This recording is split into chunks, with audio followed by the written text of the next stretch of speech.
conocen la ley, y al hablar de los que ignoran la ley, Pablo realmente a lo que se está refiriendo es a los judíos que conocen la ley y a los gentiles como los romanos que no conocían la ley. Pero Pablo, cuando comienza a hablarnos y enseñarnos sobre la influencia que tiene la ley en nuestras vidas, Pablo comienza a hablar de una manera que nos hace entender que tanto judíos como no judíos,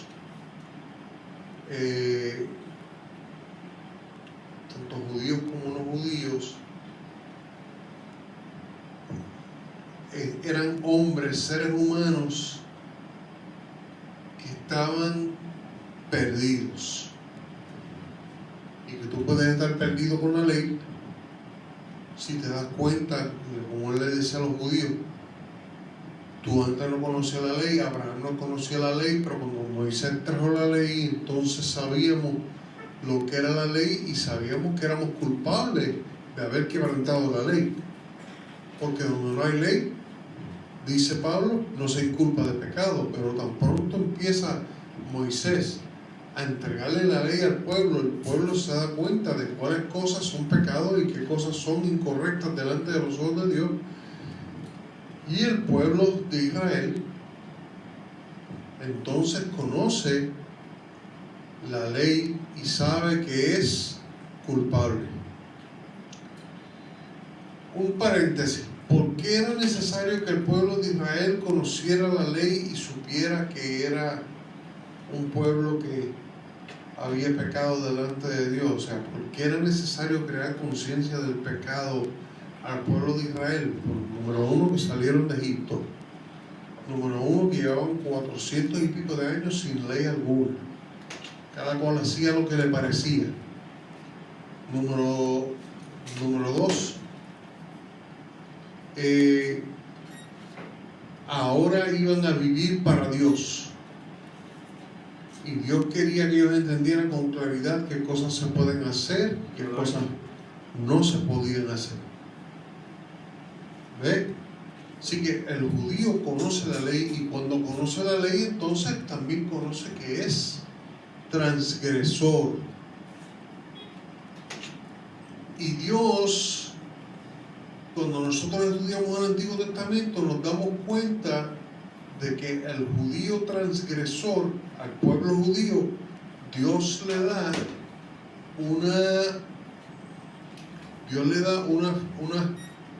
una fórmula, le da una manera de poder pedir perdón por sus pecados, y le da una manera de poder presentarse ante Dios con arrepentimiento, y es a través del sacrificio anual, ¿verdad? Así que Dios está siguiendo una serie de pasos para llevar al pueblo a la conciencia de su pecado y a la conciencia de la necesidad del perdón. Y por eso es que establece lo del sacrificio al año, un sacrificio sacerdotal al año, y ese sacrificio es para perdonar todos los pecados de todo el pueblo. Y el pueblo entonces ya el pueblo sabe lo que está haciendo. Pero Pablo también en estos capítulos del libro de Romanos está hablando a los que no conocían a Dios hasta que fueron evangelizados para Cristo por alguien, porque no se sabe exactamente quién fue quien evangelizó a los romanos. Hay especulaciones y algunos dicen que fue fulano y otros dicen que fue el otro mengano, pero no se sabe quién realmente evangelizó a los romanos. No fue Pablo. Pablo dice que él quería ir a visitarlos, pero Pablo nunca había estado con ellos. Y entonces los romanos son la otra mitad del grupo al que él está hablando, y estos romanos pues tampoco conocían la ley, eran gentiles, eran pueblo que no era aceptado ni por los judíos, y que no era considerado pueblo que tuviera un pacto con Dios, pero ahora con el pacto que tiene con Cristo, los romanos también han venido a tener un encuentro con Dios y han venido también al conocimiento de cierta ley. Pero lo que está sucediendo es que los romanos reciben el mensaje de la gracia de Cristo Jesús. Y los romanos están recibiendo entonces un mensaje que no es tan solo el mensaje de que pecaste y necesitas perdón, sino que es el mensaje de pecaste, necesitas perdón y Cristo es tu respuesta. Para los judíos en el Antiguo Testamento es pecaste, necesitas perdón y hay que hacer el sacrificio anual. Para los cristianos evangelizados en Roma y en todo el mundo conocido en aquel entonces, incluso para los de hoy, el mensaje es pecaste, pero has conocido a Dios y la gracia de Dios, la gracia de Cristo, el regalo gratuito del Señor, te salva y te limpia de todos tus pecados. Entonces, en el capítulo 7, Pablo comienza a traer esto en una analogía, en una comparación que hace de la condición humana con el matrimonio. Ya aquí estamos hablando de la condición humana, judío o no judío. La condición humana es que el humano ha pecado y necesita salvación. Y Pablo está entonces llevándonos al punto en que él dice, mira, judío o no judío, necesitas perdón. Y hay una propiciación por ese perdón. Y vamos a verlo, como lo dice un poquito más adelante, pero por el momento vamos a quedarnos en el versículo 7, capítulo 7, versículo 1. Vamos a comenzar ahí. Dice, ¿acaso ignoráis, hermanos, pues? Habla a los que conocen la ley. ¿A quién está hablando? Haciendo la salvedad de que está hablando con los que conocen la ley, con los judíos. Que la ley se enseñorea del hombre en tanto que éste vive. La ley se enseñorea del hombre en tanto que éste vive. Porque la mujer casada está sujeta por la ley al marido mientras éste vive, pero si el marido muere, ella queda libre de la ley del marido. Así que si en vida del marido se uniere a otro varón, será llamada adúltera. Pero si su marido muere, es libre de esa ley, de tal manera que si se uniere a otro marido, no será adúltera. Ok. Primero que nada, en esos primeros 3 versículos, Pablo está hablando a los judíos. Y está diciendo, hay una ley por la que ustedes viven o vivían si se habían convertido a Cristo. Hay una ley a la que ustedes tienen que estar sujetos de acuerdo a sus conciencias. Esa ley,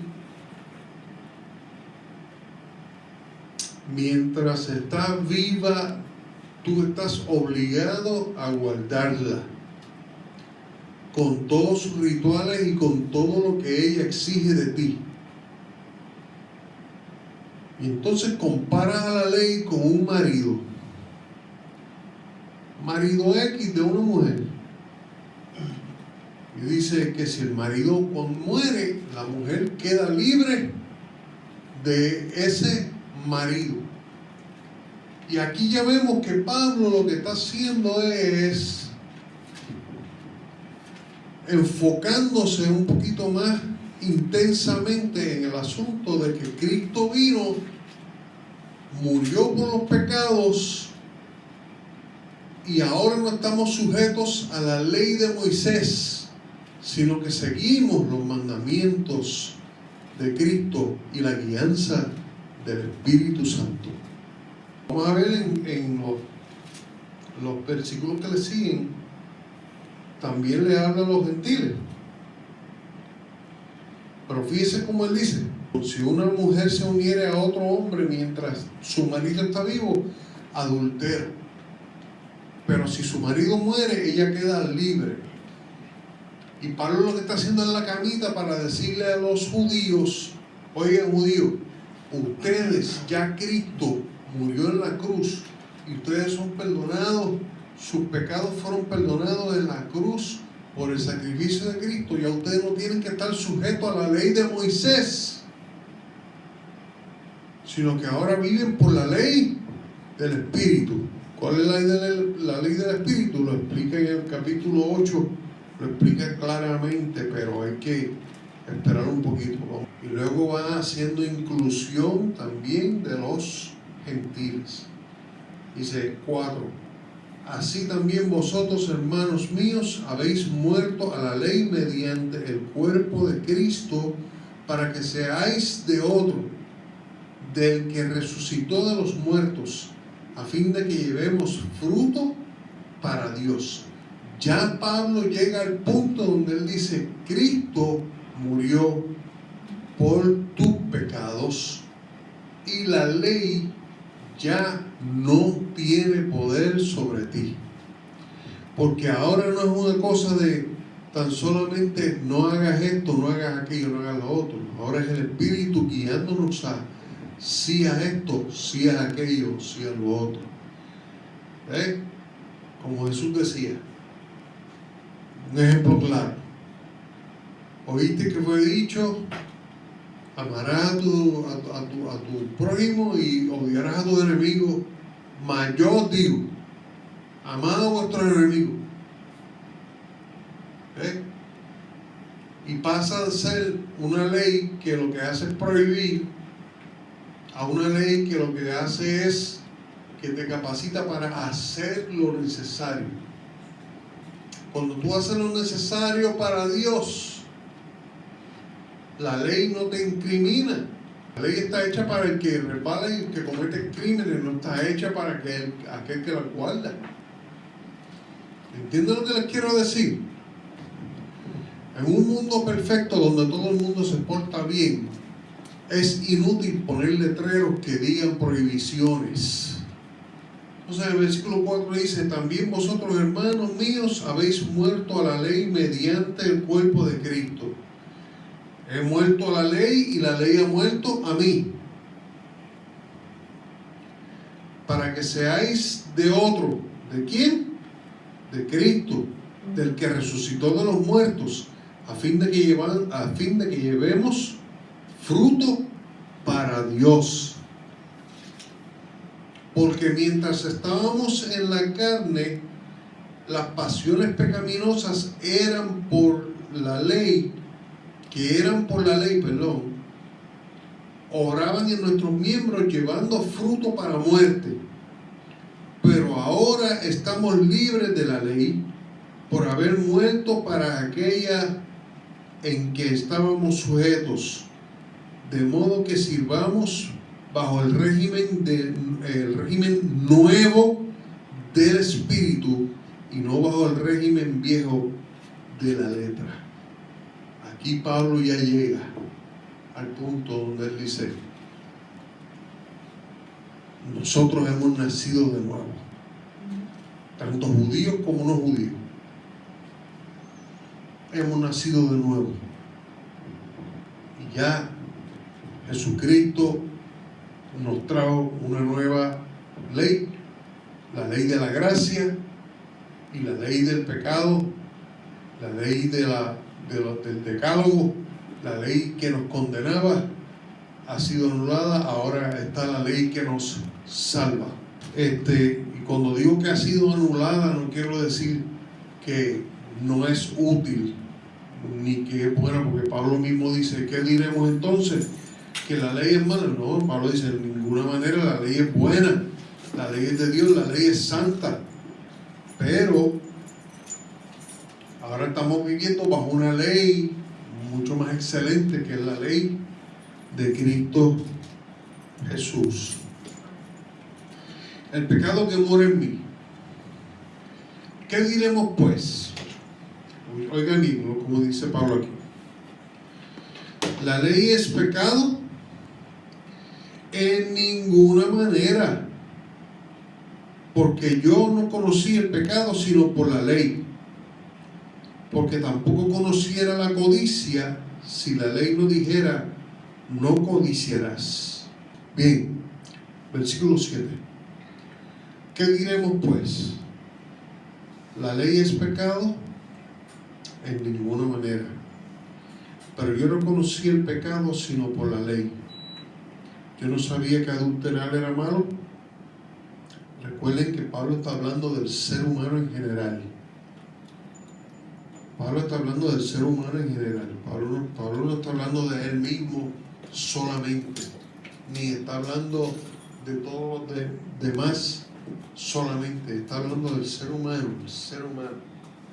Dice, el ser humano, podemos ponerlo así de esta forma también, el ser humano no conocería el pecado si no fuera por la ley, porque tampoco el ser humano conociera la codicia si la ley no dijera, no codiciarás. Mas el pecado, tomando ocasión por el mandamiento, produjo en mí toda codicia. ¿Qué está diciéndonos Pablo? Que cuando la ley nos creó conciencia de que la codicia era mala, entonces descubrimos lo culpable que éramos por codiciar. Porque sin ley el pecado está muerto. Y sin la ley vivía en un tiempo el ser humano, yo, tú, los demás. Yo sin la ley vivía en un tiempo, pero venido el mandamiento, estamos hablando de la ley de Moisés, el pecado revivió y yo morí. El ser humano hubo un tiempo en que estaba sin ley, pero tan pronto vino la ley, el ser humano se dio cuenta de cuán pecador era. Yo tenía uno de los muchachos que venía al grupo hace muchos años atrás, hace aproximadamente 20 años atrás. Un muchacho empezó a venir al grupo y él me decía una vez, me llamó aparte y me dijo, oye, cuando yo no conocía al Señor, yo hacía tantas y tantas cosas y yo no sabía que eran malas, y ahora leyendo la Biblia me doy cuenta de que estaba haciendo las cosas al revés, malas. La ley crea conciencia del pecado, y nos trae una conciencia de que necesitamos a un Salvador.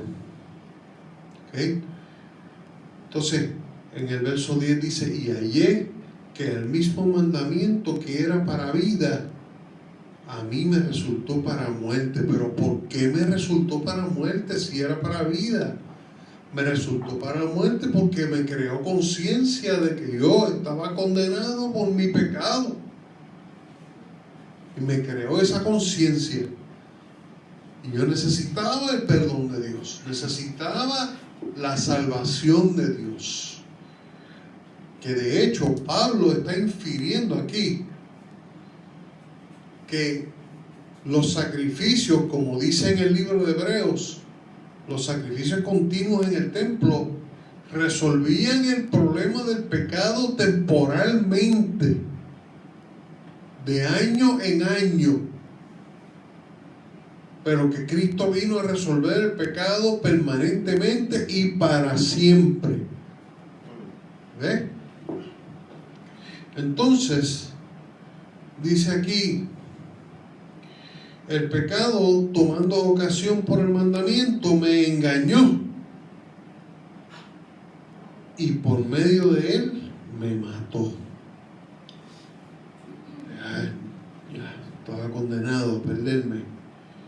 De manera que la ley a la verdad es santa y el mandamiento es santo, justo y bueno. No matarás es un buen mandamiento, es un mandamiento santo, es un mandamiento justo, es un mandamiento bueno. Pero a mí, si en algún momento cometí homicidio, me condena. ¿Ve? Y dice entonces en el 13, luego lo que es bueno vino a ser muerte para mí. En ninguna manera, sino que el pecado, para mostrarse pecado, produjo en mí la muerte por medio de lo que es bueno.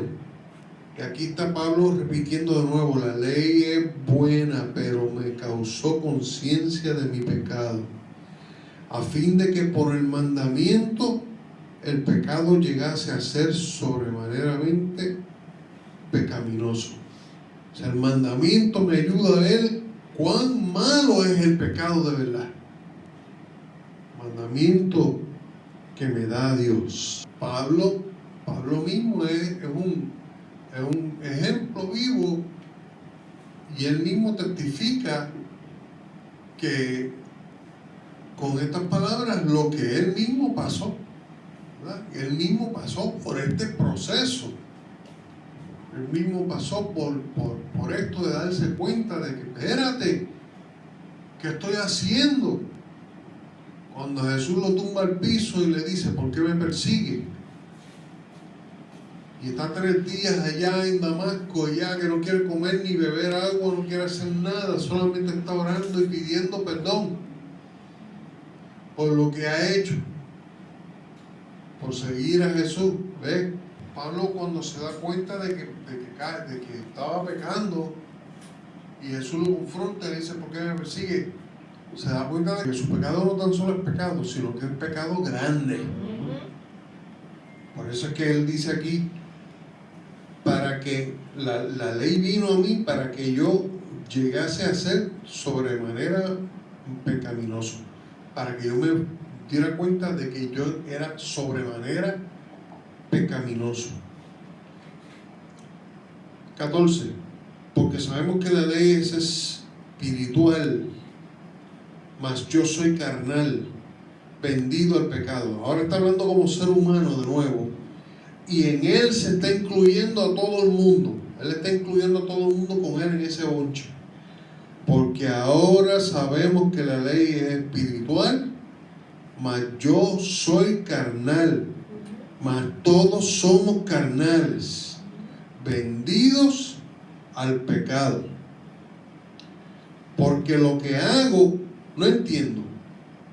Fíjense qué cosa. Y aquí él empieza a describir la lucha humana cuando el humano conoce la ley y quiere agradar a Dios.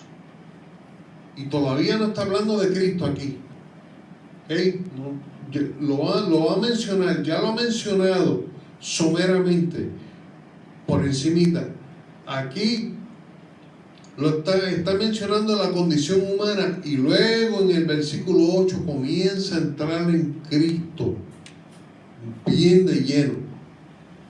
Y él dice aquí, fíjese qué cosa, que yo como ser humano lo que hago no lo entiendo, pues no hago lo que quiero, sino que lo que aborrezco, eso hago.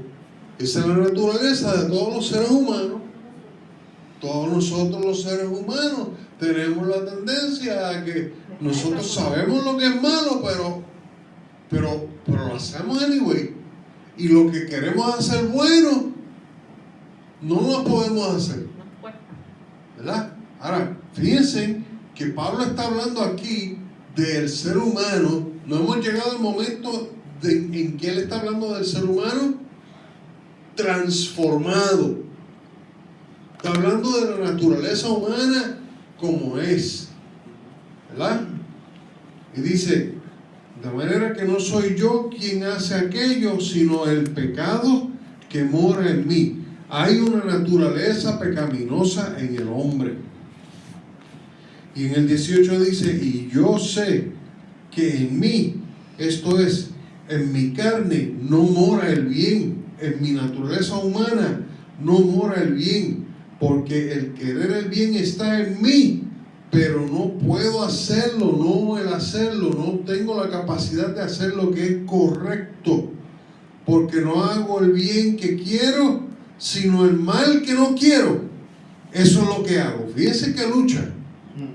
Pablo está presentando al ser humano con su lucha entre el bien y el mal, entre hacer lo bueno y hacer lo malo. Y en el 20 dice, y si hago lo que no quiero, ya no lo hago yo, sino el pecado que mora en mí. El pecado que mora en nosotros nos hace pecar. Pero aquí estamos hablando todavía, y vuelvo a repetir, del hombre en su lucha cuando se da cuenta de que ha pecado y cuando se da cuenta de que no tiene las fuerzas para lidiar con el pecado que hay en él. ¿Okay? Pablo está hablando de la humanidad, del ser humano, de la población del mundo entero. Entonces en el 21 dice, así que queriendo yo hacer el bien, hallo esta ley, que el mal está en mí, porque según el hombre interior me deleito en la ley de Dios. Fíjense qué cosa, él dice, fíjate qué cosa, según el hombre interior yo me deleito en la ley de Dios, me gusta la ley de Dios, veo que es bueno, sé que es bueno, pero veo otra ley en mis miembros, en mi carne, en mi deseo humano, que se revela contra la ley de mi mente y que me lleva cautivo a la ley del pecado que está en mis miembros. La debilidad humana no es poca cosa. La debilidad humana y la pecaminosidad humana no es poca cosa. Pensemos en lo que sucedió en Alemania y en Polonia durante la Segunda Guerra Mundial.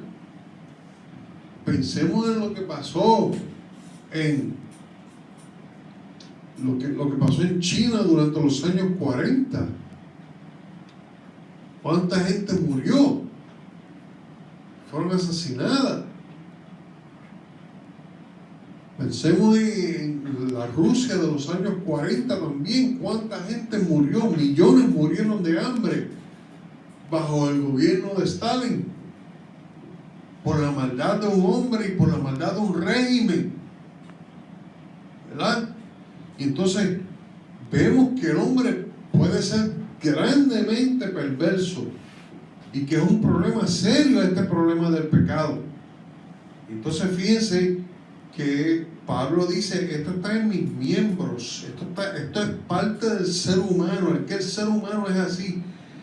Y en el 24 Pablo lanza un grito en nombre de la humanidad,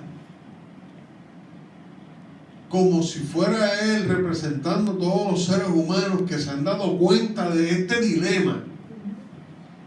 Pablo lanza un grito y dice, miserable de mí, ¿quién me librará de este cuerpo de muerte?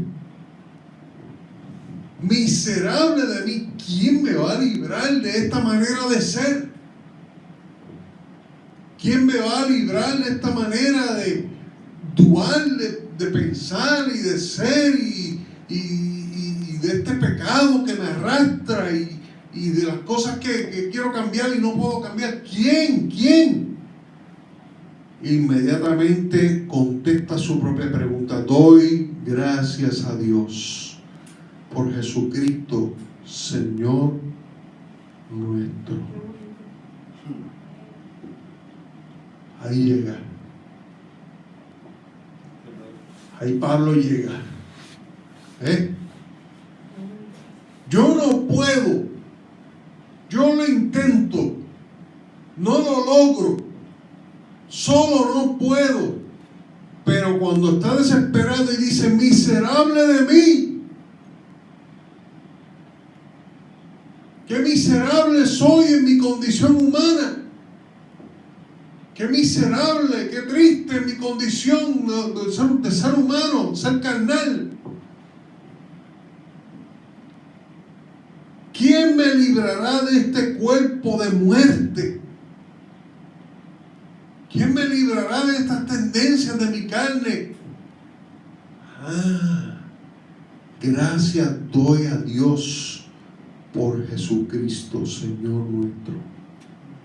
Así que yo mismo con la mente sirvo a la ley de Dios, mas con la carne sirvo a la ley del pecado. Pero, y aquí voy a entrar en el verso número 1 del 8, para dejar entonces para la semana que viene. Pero, ahora pues, ninguna condenación hay para los que están en Cristo Jesús. Los que no andan conforme a la carne, sino conforme a ¿quién? Al Espíritu. Pasó algo ahí. Pablo está hablando ahora de otra cosa. Sucedió algo. El Espíritu que mora en mí, cuando vengo a Cristo y recibo al Señor,